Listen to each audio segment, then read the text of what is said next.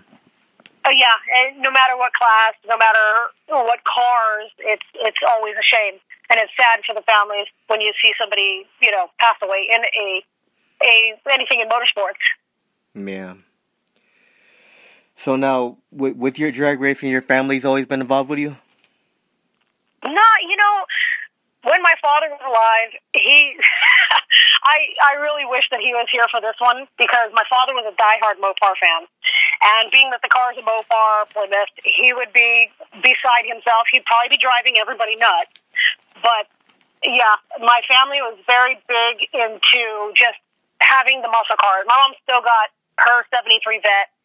My father had a 70 Roadrunner. So that was the one that was mainly on the streets. But there's always been something fast in the family. Right. So now, when you were with NHRA, what were some of your favorite tracks to go run on? Some of my I loved Englishtown. Englishtown was one of my favorite. Florida, so it would have been Moroso, or PBIR, or whatever it's called now. Moroso was one of my favorites. Chicago was one of my favorites. Was that Route 66? Route 66, yeah. We saw that, man, bring a bunch of import kids there. We're like, oh my God, look at this. Virginia was one of my favorites. I could never lose at Virginia. I had a hole out running on 3.5 cylinders, and I still won the entire event, no matter what I did in Virginia. So Virginia is one of my favorites. Gosh, I've raced at so many different tracks. Sonoma is another favorite. I do like Pomona, but Pomona's got, even coming from a sport compact, Pomona's got a short shutdown for us. I mean, there was one time I came up and I'm like, oh my gosh, I'm going in the beach. I'm going to the beach with the Saturn. But good thing our cars don't hop around when you jab on the e-brake and nail the brakes. So I was lucky. But yeah, Pomona's home track for me. And now it's going to be Bakersfield. Right. So now, did you run quarter mile or 8th mile? We ran quarter mile. Have you ever done any 8th mile racing? No, we have never done any 8 mile racing.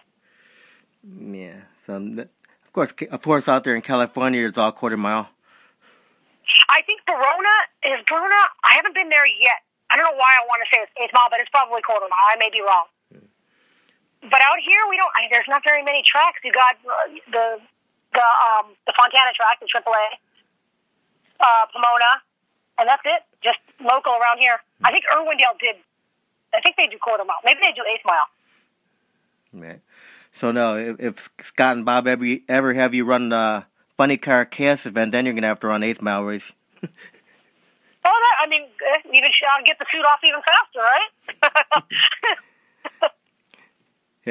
Yeah, the Funny Car Chaos seems like it might be a fun event to see. He started out. Chris Graves started with one Funny Car Chaos last year. Now this year he's gonna have 4 different events. So.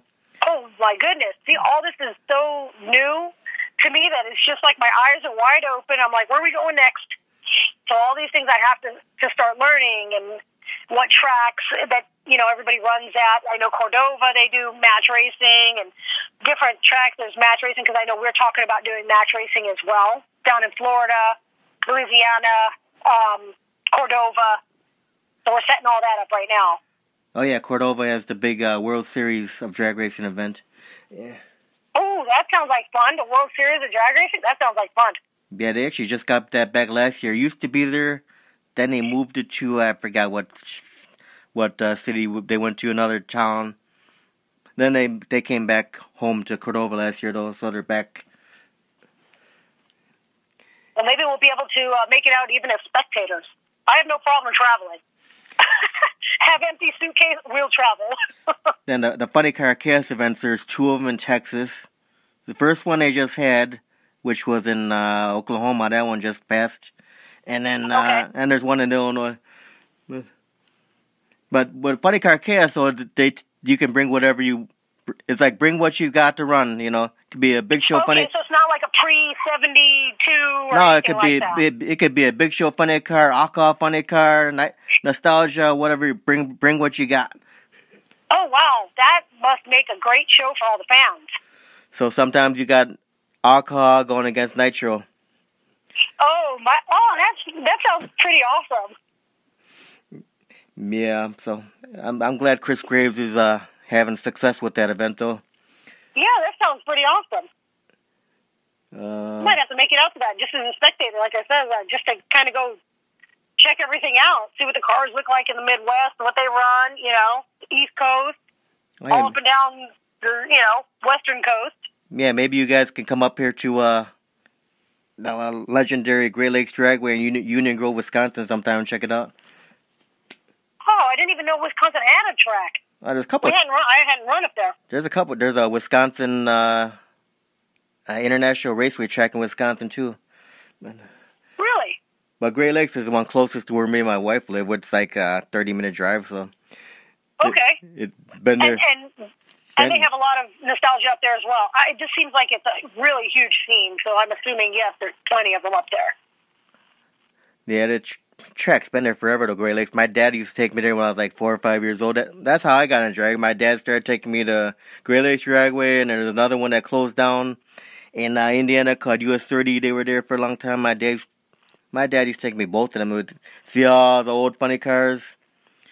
Oh, how fun! So you've had it in your blood as well, just for forever. Yeah, sure. Like you said, Shirley Madani. I used to go watch her all the time. Don Garlitz, Don the Steak Prudhomme, Tom McEwen, all them. Yeah. I used to have those little Hot Wheels. So Scott just there's a little chat box for the Spreaker show. So Scott put a little comedy. Said, "How's Diva Lisa?" I know. I should have never told him that.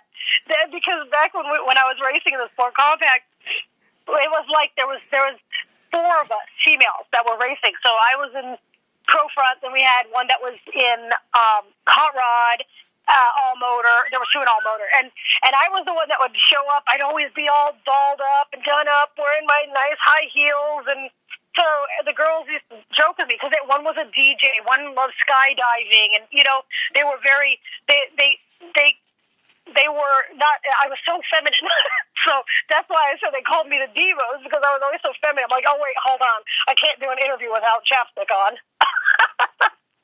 So Scotty now calls me diva. He's like, oh, diva? I'm like, be quiet. Make sure there's a pocket in my fire suit so I can have my lip gloss. Diva Lisa's doing good, Scott. She's doing a good interview. I hope so. It's been a minute. I mean, interviews, I was so excited. I'm like, oh my gosh. This is one thing I always love to do. I always love the media. Yeah. So Lisa, what would you consider to be the milestones of your drag racing career? My milestones, I think it would have to be coming into drag racing was my first one. Coming in because it's a male-dominated sport. And, you got the men, and they men like to play games. They like to see what will make you crack, and I didn't crack. So that was a big milestone. Making it through and actually being one of the boys. So that was a big milestone, like surviving. And then moving on to probably my first sponsor and learning what it was like. So that was like a life milestone, learning what it's like to be sponsored, how you represent and stuff like that, being in your 20s, and then going on to all the wins, all the championships, because if people knew what the hell I went through to win the championships, it was unbelievable. I don't know how I did it, but I did it.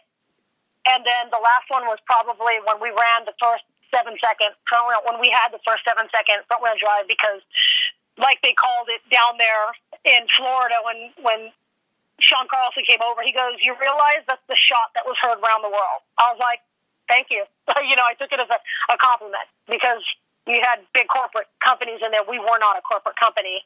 Right. And to go out there and just walk on them until they caught up with us, but walk on them for that time being, that was a huge milestone. Now, throughout your career, did you ever have any accidents or near accidents?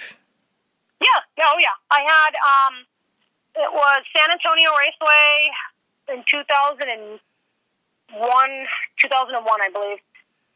What was happening was the cars were going quicker and faster. This was in my Honda car. So the cars were going quicker and faster. Sure, we had chutes. We had all that stuff on it, but all the safety equipment.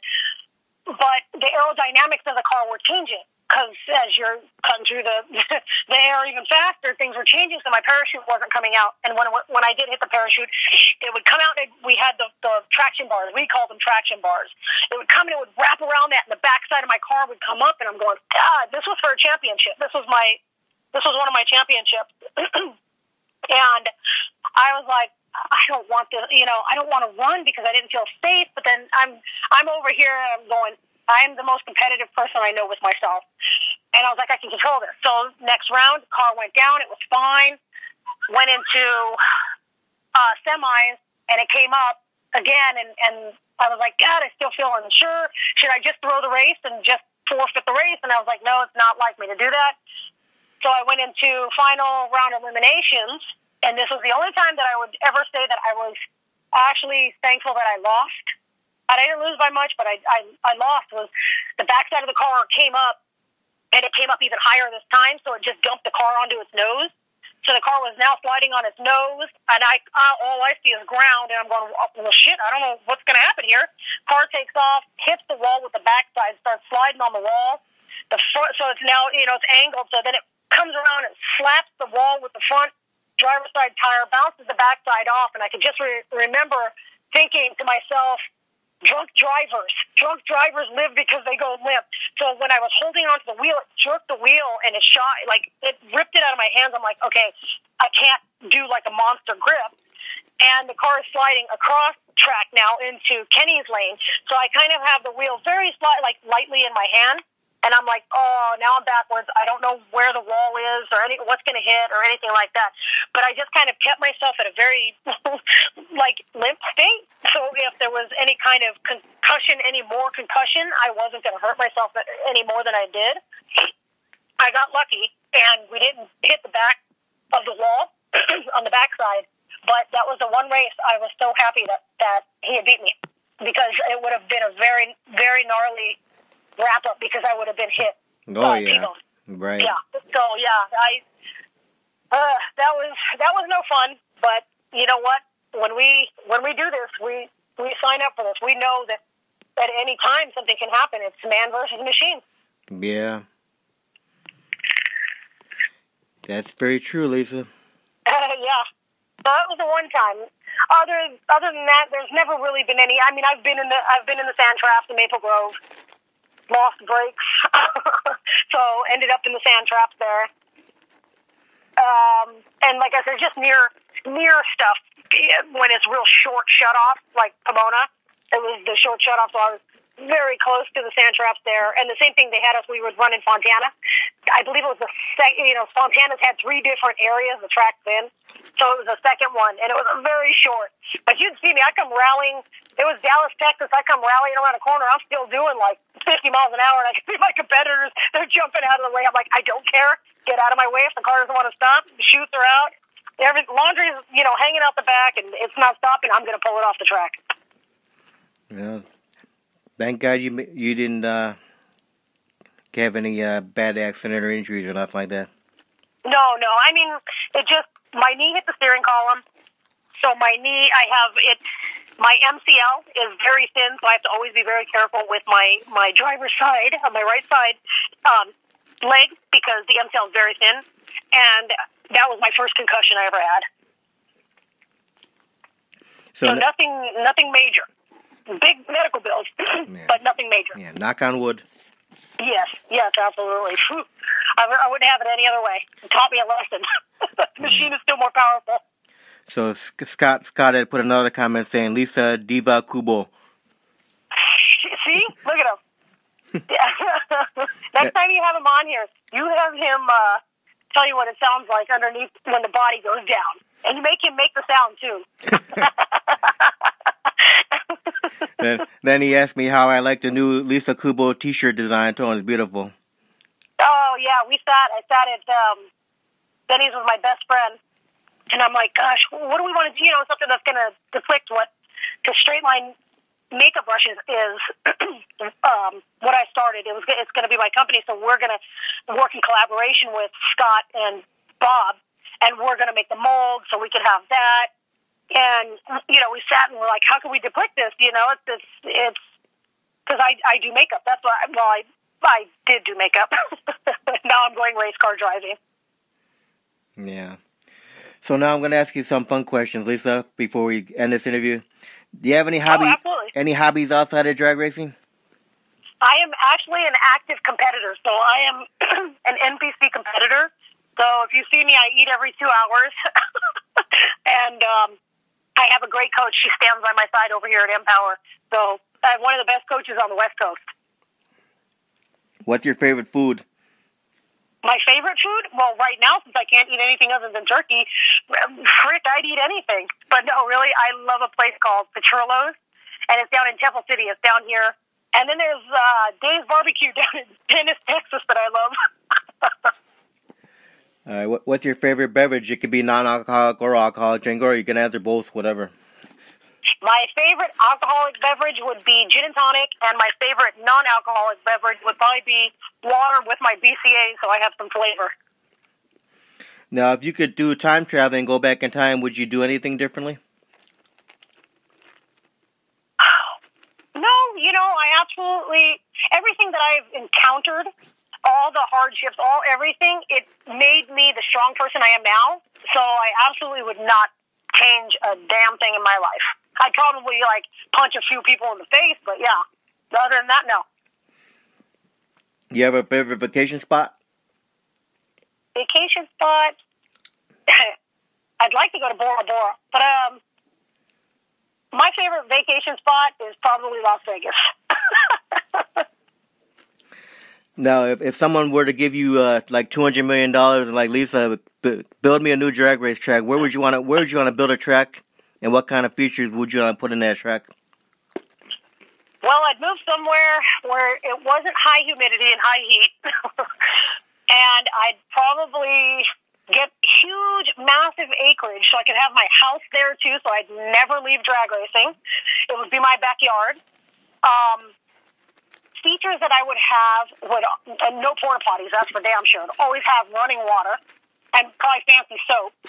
And I'd probably have some sort of a dome with a ventilation. Therefore, you could have cars running and people aren't going to be dropping dead. Right. Now, do you watch movies at all? No, not really. I watch YouTube a lot. But do you have a favorite movie of all time? The Ballad of Ricky Bobby. You'll always hear me make references every once in a while with things from that. What's your favorite music? When I'm working out, I kind of like the rah rah rah music because it gets you going. That and also like the kind of, what would you call it? It's not like the new wave. It's like the after that, the Buck Cherry and all that. That's what I listen to when I'm working out. When I'm driving somewhere, it's usually like a hip hop station. But I have country. I have all that stuff on my Pandora. Right. So I don't really, other than probably river dancing music, I can't say that I have a problem with any music. I listen to it all. Right. So you like hip hop, you like metal, you like alternative, everything. Yep. Absolutely. I love old rock and roll, all that too. Cool. So what do you consider to be the fondest memory of your drag racing career? Gosh. Going to Puerto Rico. Puerto Rico was probably my most fondest memory. I had, they boated my car down there to one of the tracks to race, and from the minute we got there, it was just like something so surreal. They had on the streets, they had posters and banners and the big billboards and everything, and I was just like, oh, this is just not real, you know, like this superstar down there, because my whole fan base, and I love them. They are so wild. Is all on the East Coast. So when I went down there to Puerto Rico, it was just as wild. And they had to literally block away from me to move my car through a whole different gate. I couldn't go through the staging lanes. People were just on top of me. I dropped the banners so everybody can come in and look at my car. I didn't want to keep my car separated from everybody. So I let everybody come in and just look at my car and sit in it and just everything. So it made a big impact on just different racers coming out there. Because I know some guys have gone down there and the Puerto Ricans were very standoffish to them. And those people, they love with a passion racing. You should have seen cars I've seen that were built in garages. But that was probably I literally stood on the line because when they introduced me, everybody, there was stomping. It was, the whole place was just packed. People with the air horns, they were stomping and cheering, and I'm scared because I'm a female, and at that time there wasn't, a lot of female racers down in Puerto Rico, if any, I don't know. But I was like waiting for people to start throwing things. I'm like, oh God. But it was so different. And I literally was crying on the line because I felt like this is not real, but it is real. So that's probably my most fondest memory ever of drag racing. Will always be the time I went to Puerto Rico. Cool. Well, yeah. Well, Lisa, I want to thank you very much for your time for the interview tonight. Oh, yeah. Thank you for having me. And if people want to follow what Lisa's doing, they can check out the Nitro Mafia Racing page on Facebook or the Nitro Mafia Racing website. Yep. And sure they can also follow me on my Instagram. Lisa Kubo Racing on Facebook as well. And Lisa Kubo Racing on Instagram. And any final words, Lisa? No, I guess, yes, I'm very excited for the future of this and getting to know everybody involved. I'm very excited for this. Cool. Well, thanks again for being on air with us, Lisa. Oh, thank you for having me. No, you're welcome. We'll do another one in the future. Yeah, definitely. I'm ready to talk all the time. We'll get Scott on again, of course. Have Scotty on. Have us both on. Oh, that'll be comic relief. We could do that. Well, you have a great night, Lisa. Thank you. You as well. Okay, bye-bye. Good night. Bye-bye. Bye.